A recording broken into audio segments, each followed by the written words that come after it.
Good morning and welcome to the Atlantic Council. I'm Kim Donovan and I'm the director of the Economic Statecraft Initiative within the GeoEconomics Center here at the Atlantic Council. Thank you for joining us today. We have an excellent program this morning titled Of Course You Can, Empowering Women to Rebuild Ukraine's Economy. We're co-hosting this event with our colleagues in the Atlantic Council's Eurasia Center. We began this conversation in March during events we hosted for International Women's Day that focused on women's roles in post-conflict economies with Ukrainian Deputy Finance Minister Olga Zaykova, civil society leader Oksana Nechiporenko, and my Atlantic Council colleague Natalia Etin. We were inspired by that discussion and the efforts Ukraine has underway to encourage women to join the workforce. We want to continue that conversation and further explore what is needed to enable women in rebuilding Ukraine's economy and where the international community can help in the country's reconstruction. Our conversation today will be moderated by my Atlantic Council colleague and non-resident senior fellow, Dr. Nicole Golden, and I'd now like to turn it over to her to start the conversation. Nicole? Great, thank you so much, Kim. It's such a pleasure to be here back at the Atlantic Council for this really important conversation. And I just want to take a few minutes to just set the stage a little bit before we dig into comments from our very esteemed panel, who I will introduce very briefly in a moment. There are challenges, but there are, of course, opportunities. And we should couch this conversation, and let's not forget that Russia's invasion of Ukraine came as Ukraine, like the rest of the world, was still reeling from economic devastation from the pandemic, during which women were disproportionately impacted and gender inequalities that were already existing were exacerbated.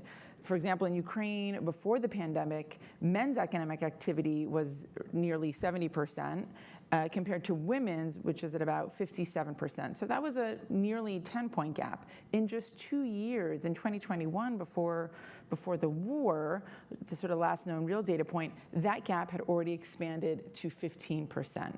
So already we were seeing that impact and seeing that women had fallen behind in the economy.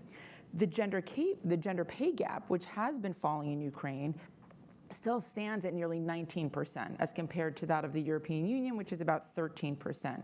And this is due to a number of factors that need to be considered and addressed when we think about women in the recovery and reconstruction. Occupational segregation and societal norms, gender-based discrimination or harassment in the workplace is an issue, legal gaps or loopholes, and the availability and effective use of disaggregated data, something that I talk about often and I know is really critical in this conversation. And on top of that, there has been also a leadership gap for women when it comes to their role and aspirations in economic society and in institutions. One data point, again, from 2021, even before the war, from Ukraine's statistical office, was that women headed only 29% of all legal entities in Ukraine. Of those, 25% was private enterprise, 21% of farms, and 13% of public enterprises. So there's quite a bit of work to be done, and taking all of these dynamics into account, we need to think about women's roles in reconstruction from both a demand and supply perspective. I know that's something we'll get into, as well as in governance. So on the demand side, we want to think about job creation and market systems. Since the full-scale invasion began, the ILO reported a loss of 2.4 million jobs, so which is almost more than 15% of pre-war employment. So again, there's a job creation gap that needs to be addressed. And then on the supply side, we need to think about workers and entrepreneurs. The situation has been worsened by the war. Many women were displaced or had to leave the workforce to care for family members. At the same time, many were turning into non-traditional work, which is something hopefully we can talk a little bit more about, or digital economy. So we need to plan for both the near and the longer term needs and dynamics and opportunities to make sure that Ukrainian women are not only contributing to and benefiting from recovery and reconstruction today, but are set up through this process to equally participate and benefit from an equitable economic future in Ukraine. So we have a lot to discuss and to unpack, and fortunately, we have a fantastic panel to do that. Obviously, Kim is still with us. We're very lucky to be joined by Ambassador Milan Verveer, the Executive Director of the Georgetown Institute on Women, Peace, and Security, and former United States Ambassador at Large for Global Women's Issues at the United States State Department, someone I had the pleasure to work with in my time at the department. We're also very lucky to be joined to my left here by Katerina Smagli, the First Secretary for Public and Cultural Diplomacy and Community Relations at the Embassy of Ukraine in the USA. I should note that we were due to be joined by Oksana Neshiporenko, who Kim mentioned in her opening. Unfortunately, she has fallen ill and won't be able to join us today, but we hope she's tuning in, and we know she is a critical part of this conversation and will continue to be a leading voice, if not here with us today. So with that, let me turn it over to you, Ambassador Veer, first, to give us kind of your view on where things stand, and then we'll take it from there. Thank you. Well, thank you so much, Nicole, and thank you to the Atlantic Council for bringing us together for this truly important and very timely discussion. You have us titled here, Of Course She Can, and I would say, of course she must, because we truly have to see the participation of Ukrainian women robustly in the recovery as well as in the present and future growing sustainable jobs market. And I think with respect to how that goes forward, we need but to look at today. Now, you gave us some data. Some of it is rooted in 21 data, because data always comes a little bit later.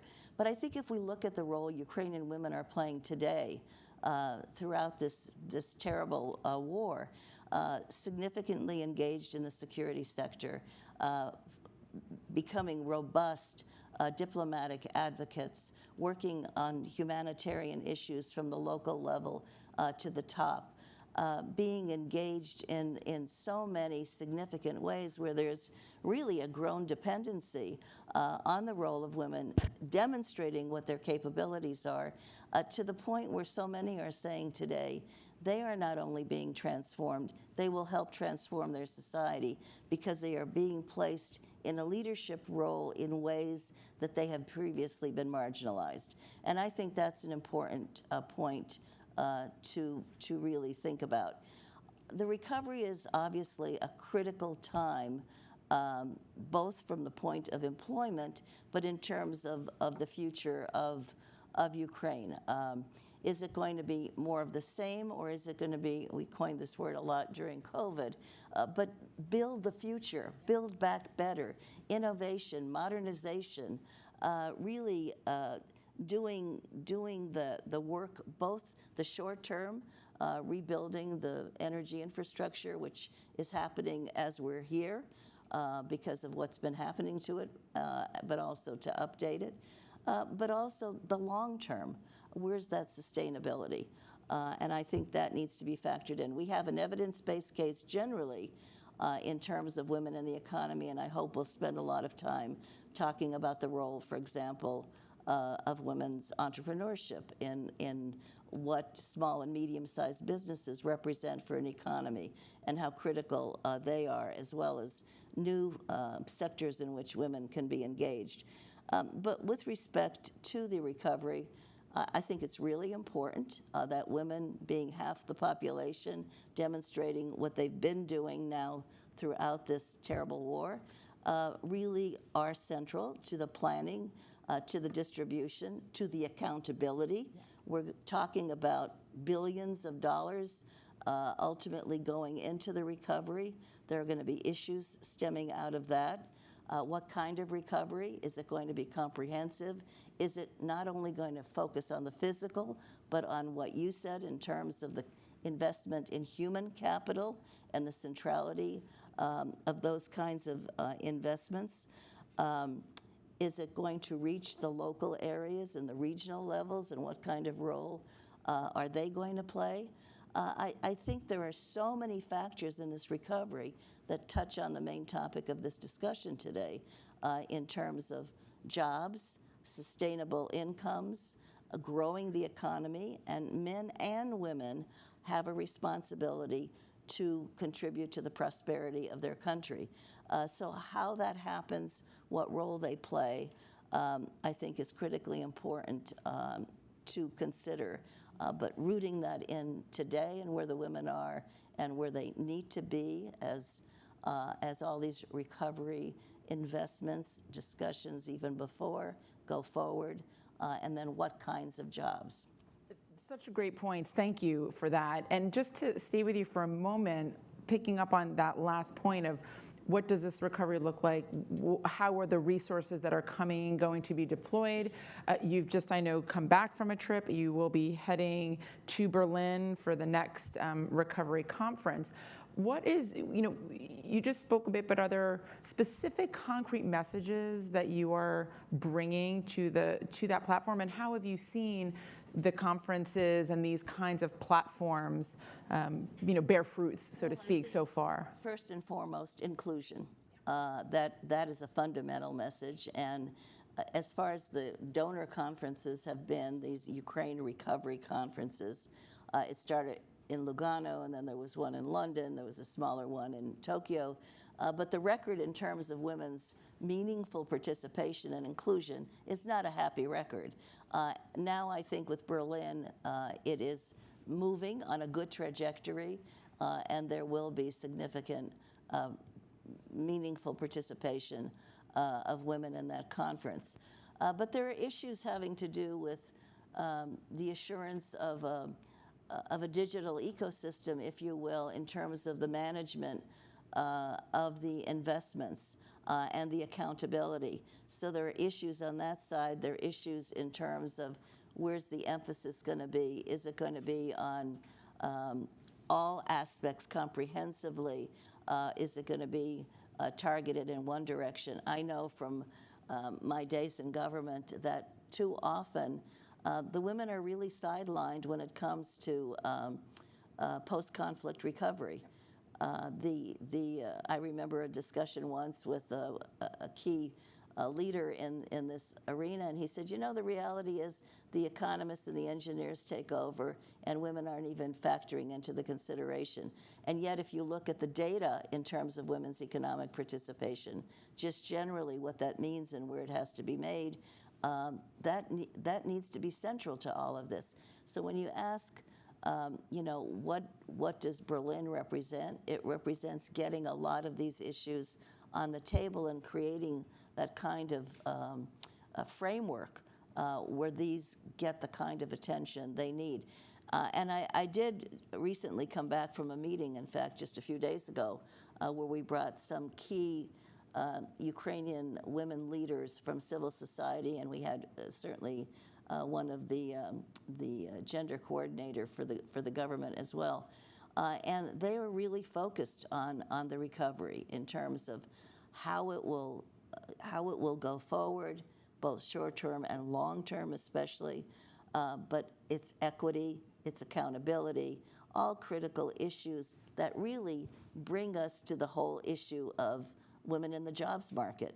So all of these have to be part of it. You can't just focus on where we want this to go in terms of this discussion. I'm really glad you brought that up, the governance piece. It's something I have said and will continue to say, that inclusive growth often starts with inclusive governance. And so that's a really critical point. And I must say, you mentioned the fact that these conversations are often dominated by the economists and the engineers. As a female economist, I can tell you that's a kind of sub-part of this conversation, right, for Ukraine and anywhere else, that we need more women in the economics field, in the engineering and STEM field, so that when these kinds of conversations can happen, they are not only at the table, but driving those conversations and those decisions. So thank you for that. And I must say, just thank you for your continued leadership, not only for the women of Ukraine, but women in conflict all around the world.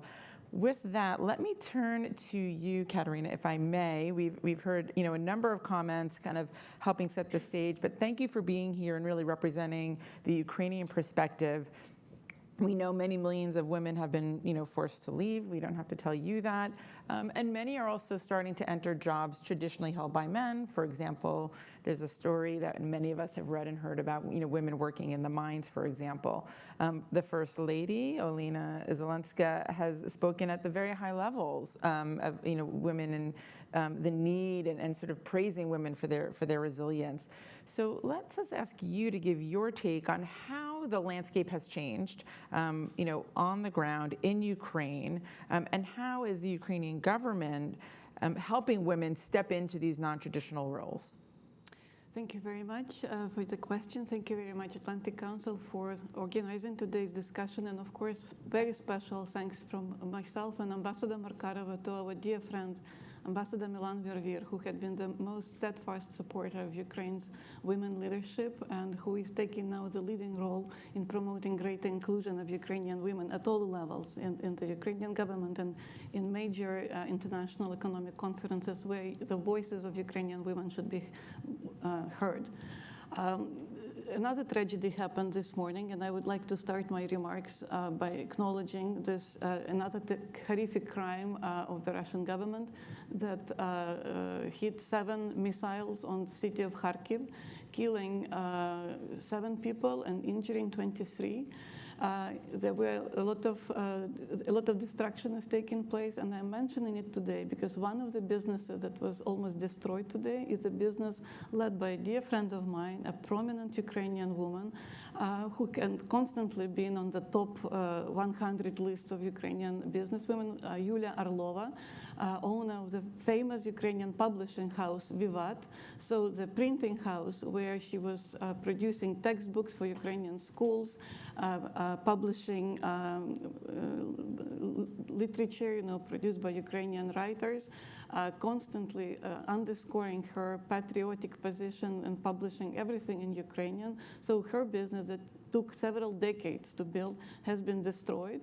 If you will visit Ukraine's content on Facebook, you will see messages of support coming from all venues of life saying Ukrainians start buying more books published by Vivat. This will be our answer to these horrific crimes. But I'm only mentioning this because we need to understand that unless security is provided to Ukraine, unless we finally receive Patriot systems that we are lacking, until we close the skies not only over Kiev, but also over major cities of Ukraine, just like Kharkiv, which is being constantly and relentlessly attacked by Russians in the last months, the city of Odessa, all these talks, important debates in important platforms where we try to promote greater inclusion of women will be in vain because, the myth that Ukrainian women are resilient, strong, and can, fight this war without weapons, money, and just by,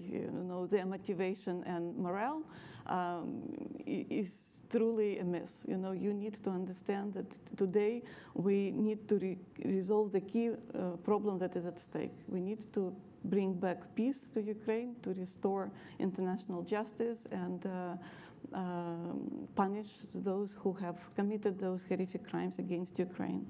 Of course, the war has devastating impact on Ukraine, and we've just cited the statistics about the women who've been displaced. We know that 6.5 million Ukrainians left. Among those refugees, women make 68%. So think about it. Those are probably were the most well-educated, highly skilled Ukrainian women whom we for temporarily, hopefully, lost in our economic production. By different estimates, if those 3 million women will never come back to Ukraine, Ukraine will permanently lose 10% of its annual pre-war gross domestic product, which makes $20 billion per year. The war also impacted 95% of small and medium-sized enterprises owned by women. 7.1 million Ukrainians were pushed into economic hardship. This particularly hit Ukrainian women in rural areas. So the problems are enormous. And the government is trying to resolve them as fast as possible. Ambassador Verveer mentioned inclusion. And let me remind you that all top government positions in Ukrainian government dealing with economics these days are occupied by women. Our first vice prime minister, also minister of economy, is a woman, Yulia Sviridenko. Vice prime minister for temporary occupied territories, Irina Vereshchuk. Vice prime minister for European integration, Olga Stefanishina. Minister of social policy, Oksana Zhalnovich. We also have the very strong voice of the First Lady, who is another champion and ambassador of all women leaders in Ukraine. We also have two prominent women on our side of our American partners, Special Representative for Ukraine's economic recovery, Penny Pritzker, USAID Administrator Samantha Power, and let us not to forget that we have a most powerful ambassador now, also woman, Oksana Markarova, who is instrumental in channeling and uniting all these women in the single platform. So we do have powerful voices, and that makes me personally very confident, that Ukraine's voices will be included in all those wonderful conferences. Another one which is just coming very soon on Ukraine's reconstruction. So thanks again to our great partnership with the US government, the Ministry of Economy, jointly with USAID, jointly with other ministries on the European side, the Ministry of Economy of German government, have launched a number of initiatives, a number of small grants initiatives to boost greater entrepreneurial spirit among women. If last year 51% of all new small and medium enterprises were registered by women, so this year the ratio is even higher. It is 59%. The government is disbursing small grants from $10,000 to $15,000 in support of various initiatives. And I just read this morning a small announcement by Deputy Minister of Economy Tatiana Berezhna, who informed that they have received 160 applications of new Ukrainian entrepreneurs. Some of them are extremely interesting, innovative ideas of how to ensure that Ukraine's economy will be running very fast. We saw truly, as you mentioned, remarkable, outstanding leadership potential of Ukrainian women. Our first Nobel Prize laureate, Alexandra Matviichuk, human rights defender who has dedicated all her effort now to documentation of Russian war crimes in Ukraine, is one of the leading voices now internationally, speaks at all the conferences, rallying support and advocating on behalf of Ukraine. You probably all remember the name of our paramedic Tyra, who last year received another award at the White House, being recognized as one of the leading female voices in Ukraine. Oksana Markarova, just yesterday, our ambassador received a very prestigious Woman of the Year award from Association of Women in International Trade. I believe that recently Gina Raimondo has been also the recipient of this award. So this is extremely important that women are recognized domestically and internationally. And what I find extremely promising is that women in Ukraine are also taking charge, of their own destiny. Just a few months ago, the leading Ukrainian online media, Ukrainska Pravda, in recognition of all the contributions that women have made to support Ukraine's economy and development despite all odds, despite this horrific tragedy that is going on, has for the first time made a rating of top 100 women. The rating was called The Power of the Nation. It was designed in 8 categories, so women were recognized not only in government, but volunteers, civil society groups, cultural figures, women in sports, and also in business. So as soon as you raise visibility, as soon as you present these faces to the people of Ukraine, you make them understand what a great role women play nowadays in Ukraine's development. although we have a lot of positive examples, we have a lot of encouraging examples, that make us believe that yes, Ukraine is strong, resilient, and Ukraine will and will always be a very true country and a very true nation. We must understand that livelihoods of women have to be also protected, because the woman cannot work safely and be confident in herself unless she knows that the school where her child studies has a bomb shelter, or whether she's concerned that another Russian missile will hit the kindergarten where the preschool age children study, whether she doesn't know whether or not the hospital or the local polyclinic will be safe, if there are museums and libraries which are not being destroyed. So all this taking place right now in Ukraine. We, of course, as Ambassador Verveer said, have to make sure that women participate in the decisions when we need to come very closely and hands-on to the reconstruction. Now, we just in the initial stages of thinking how reconstruction would look like, what the priorities will be, but women who work on the ground, who work at the local level, who know what kind of needs they have as supporters of their households, as providers of their households, they will be the first to know what priorities should exist in their communities. And to conclude, in the late 80s, a famous Ukrainian-American historian, Marta Bohachevska-Khamyak, published a book titled Feminists Despite Themselves. It was a history of Ukrainian feminist movement starting from the early 1920s. So now we have already covered the full century of Ukrainian women leadership. And we should understand that women not only will, not only should, and not only can, but they certainly will, I believe, become the major voice in Ukraine's post-war reconstruction. Thank you. If I can just say, listening to Katerina talk about the present situation in terms of women's leadership, it wasn't that long ago, really, a couple years ago, where you could imagine having this powerful array of women in the economy, hard power economy, in so many of these strategic positions.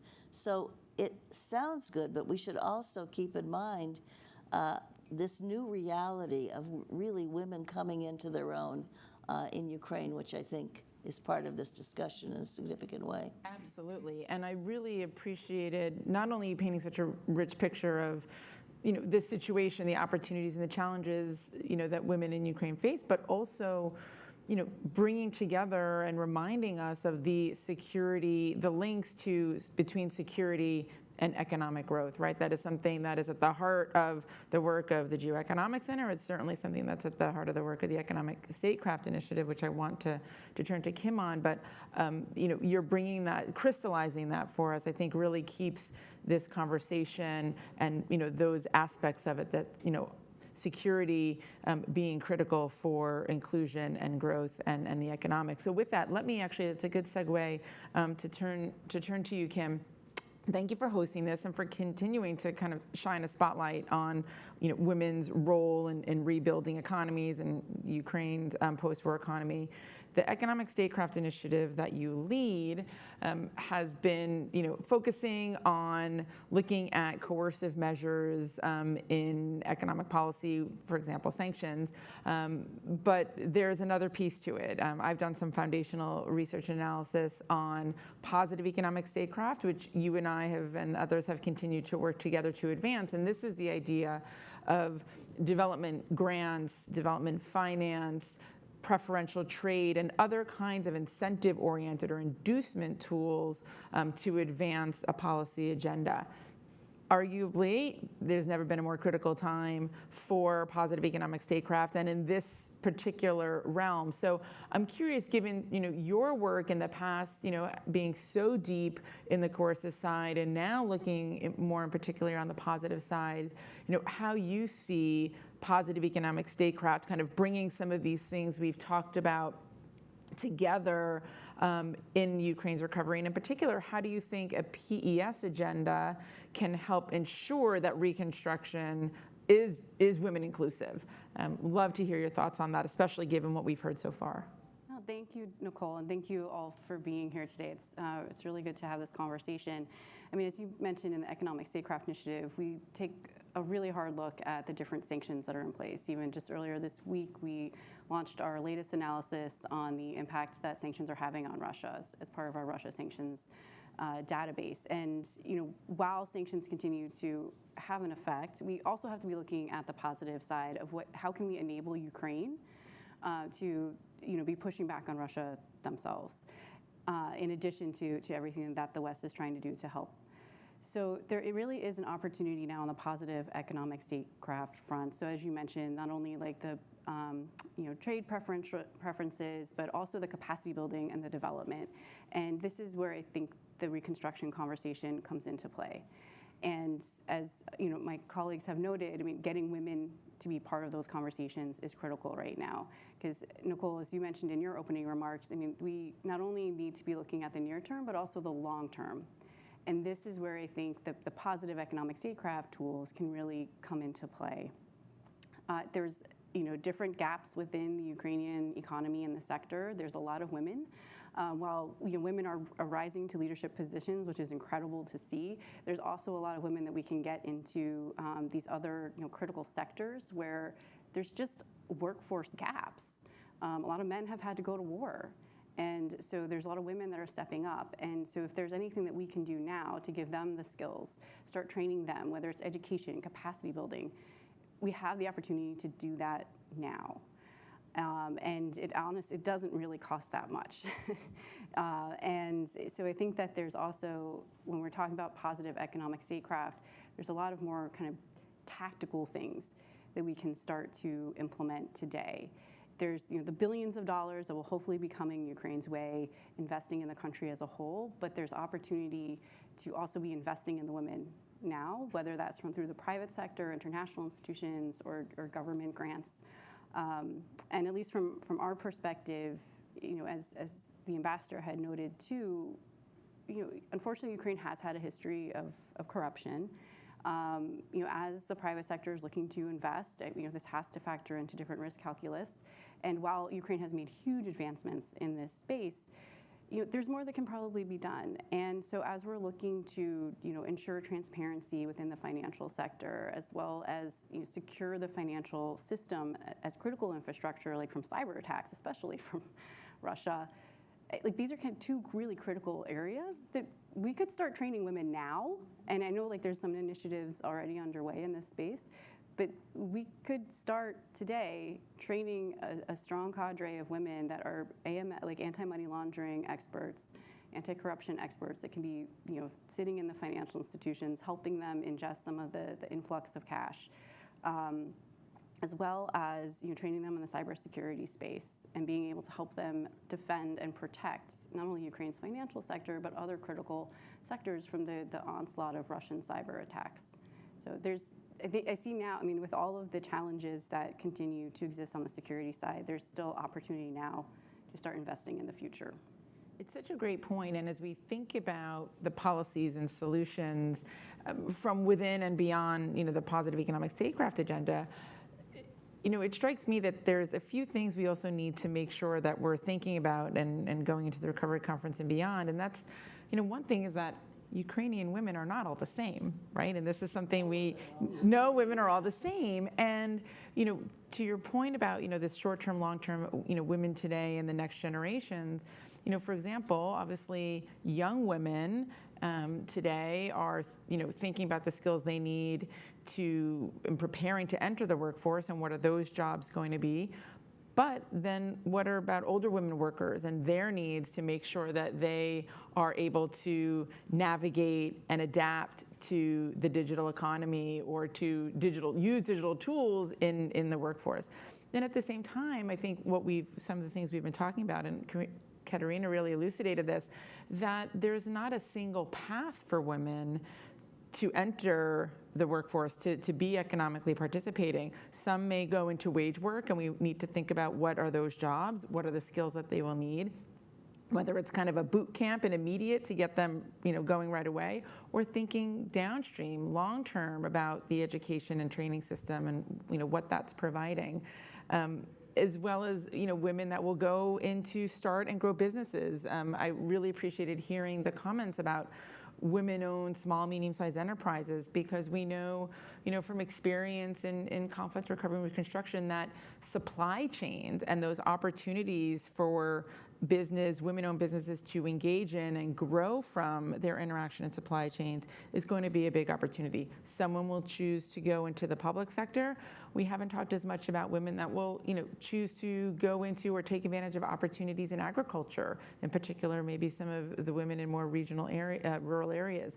So we need to sort of be cognizant, right, and kind of walk and chew gum and do lots of different kinds of supports at once. And so, in our coming into our last few minutes, I just want to give you each a chance to kind of taking all of this in, and Katerina, maybe we'll start with you, but perhaps reflecting on your own education, your own kind of schooling experiences, what you think that future will look like, and what are you kind of most thinking about, as in your work and with your colleagues and the government going into the recovery conference and sort of looking ahead from your, allies as well as your colleagues? Well, as a historian, I try to think long term and really take a long durée path in where Ukraine may find itself. And coming back to the very first point that I made, if you have regular electricity shortcuts, right now in Kiev, we already save electricity, so it means that girls and boys to that regard, have shorter hours to study for school. So if we know that printing houses are being destroyed where 80% of Ukrainian textbooks are being published, it means that there will be significant delays in the beginning of the new school year in September with supply of the textbooks that Ukrainian schools will need. So it is not only the question of how to ensure greater women's participation today, but how to make sure that we will not lose the new generation of next Ukrainian leaders who would be in charge of this government and this country 10, 15 years from now.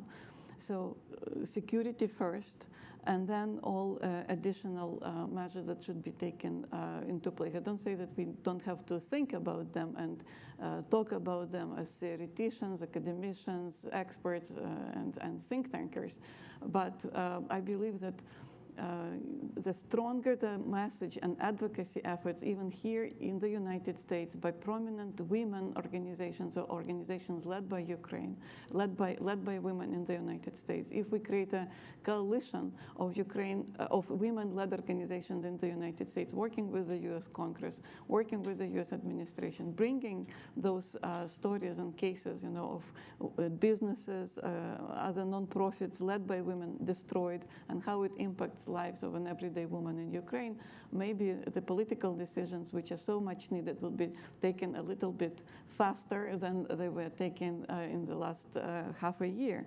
So truly, words must be matched with actions, and it is time to take action on both sides of the Atlantic. Ukrainian women are doing their part of the job in Ukraine, staying strong and resilient and delivering to their country. So their partners in arms in the United States and internationally should also fight with them for the decisions that are so much needed these days for the sake of Ukraine and for the sake of the entire European security. Thank you very much, Katerina. And last words, Kim, will go to you, and we'll give the ambassador the last word. When you're thinking forward about, the policies that the U.S., our other allies can bring forward through the multilaterals, any final reflection, thought that you have going forward in this conversation? Yeah, no, I think it's really important, even as I agree, security is the #1 priority that has to be, we need to get to peace. But I think we also need to really be pushing these conversations, especially on the positive economic statecraft side now, because we know that this is a bureaucracy. We know it takes a lot of work just within the United States government, as well as when we're working with partners overseas. So we have to get these conversations going now and continue to push them. So hopefully when we do get to a point where we are in a post-war situation, we've at least laid the groundwork to move some of these initiatives forward. Fantastic to know we have all these incredible Ukrainian women like Katerina listed to participate in that. Ambassador, of course she must. I loved that. We're gonna let you end where we started. Well, I think the conversation about economic security is truly important, and we should look at a lot of the macroeconomic data today that demonstrates how critical women are as economic participants. Certainly true of Ukraine, certainly true of the United States. But those areas, when I look at Ukraine's record today, in terms of women engaging in small business, they are growing small businesses at more than half the rate of their male counterparts. That's no small issue. They are growing them in areas like tech startups. I think looking at new growth areas is critically important: tech, energy, ag, et cetera. Also, when we were meeting with some of the leaders just a few days ago, they stressed the importance of vocational education, special training programs, the time to really invest now. But when you think of small and medium-sized businesses, this is the force that moves economies forward. Engaging in this space is critically important, often sidelined in terms of post-war economic recovery, but critical. So all of the ways that one can invest, but also to keep in mind, women in business face barriers. They face barriers to credit, they face barriers to markets, and we talked a little bit about markets and trade. They face barriers to networks and to the kinds of training programs that they need. We need to close that gap and learn from that in other places so that that mistake is not made going forward in terms of Ukraine's recovery. So a vital force, we've got to unleash this potential, and I think so much of our focus needs to be on that. I really couldn't agree more. I've been talking a lot about small businesses and the role they play in the economy, and in particular, the path that they provide for women in inclusive growth.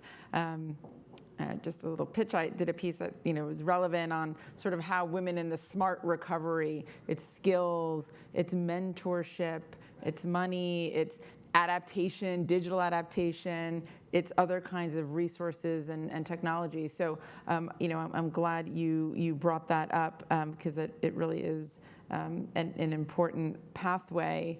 And you mentioned this idea of finance. I mean, we know in Ukraine, for example, there's still a nearly 10-point gap in terms of having accounts at financial institutions and all of that. And on the vocational side, I'm glad you raised that. That last data point we have, even we know before the war in 2021, women were only about 30% of vocational education students. So when we think about these non-traditional careers, the skilled trades that are going to be part of that, wage work pathway, I'm glad you raised that. So we've only scratched the surface. We've only begun this conversation.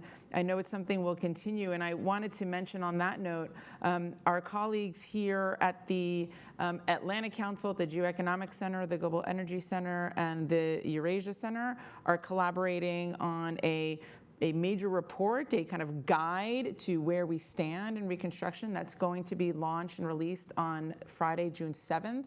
So please stay tuned to join us for that very important and informative event. I know that'll help keep some of these themes about inclusive growth and particularly women's role in the recovery and reconstruction going forward. So thank you again for joining us for this really important dynamic conversation, and thank you again to Kim and the team for hosting us. Thank you.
participants. Thank you again for those of you who were not here for the first session or who haven't met. My name is Nicole Golden. I'm a non-resident senior fellow here with the GeoEconomics Center at the Atlantic Council, and we're really grateful to have the chance to continue this conversation in a more informal, as well as importantly, Chatham House rules conversation. So please note, this will be under Chatham House, not for attribution, not for individual attribution. So thank you for keeping that in mind. And we're just going to kind of quickly get started by having a chance for the panelists here to take what we just had in the public conversation and maybe give a chance to give a more kind of, as I said, informal Chatham House reflection, maybe raise a few points that we weren't able to get to in the opening conversation. And in particular, I'd be curious, if there's even more tactical kind of specifics that we might talk about here. And then we'll turn it over to engage you all in conversation. When we do that, I'll ask if you have a question and you're in the room to turn your name tent up on its side. If you are joining virtually, please signal using the raise hand function that you have a question, and we will do our best to hear from everyone who wants to be heard. So with that, let me go to you, Katerina, first and give you the sort of first chance to just kind of pick up on the conversation we just had, or in particular, flag for us anything, in this more private conversation, and in particular, anything that you might want to hear feedback from our experts in the room. Over to you. And please, use your mic. Thank you, Nicole. I have nothing yet to say and nothing to add. I think we have put all our arguments on the table. And they were very, very rich to begin. So please, this was not meant to put you on the spot, so to speak. And what I would really appreciate as a representative of the embassy, to hear from people in the audience. I know that we have representatives of very strong nonprofit organizations working right now and actively supporting various initiatives, also in the area of women leadership. So if there is anything that we as the embassy can take, bring back to Kiev, and be your partner in what you do, and to increase your outreach, to be on your side in implementation of those initiatives, connect you with partners whom you may be looking for, please, I would take notes and be a very reliable contact point at the embassy for you in the future. Well, that is actually a very important comment. So thank you for making those here in the room. Ambassador Verveer, over to you. And I can attest to the fact that she is extremely reliable. So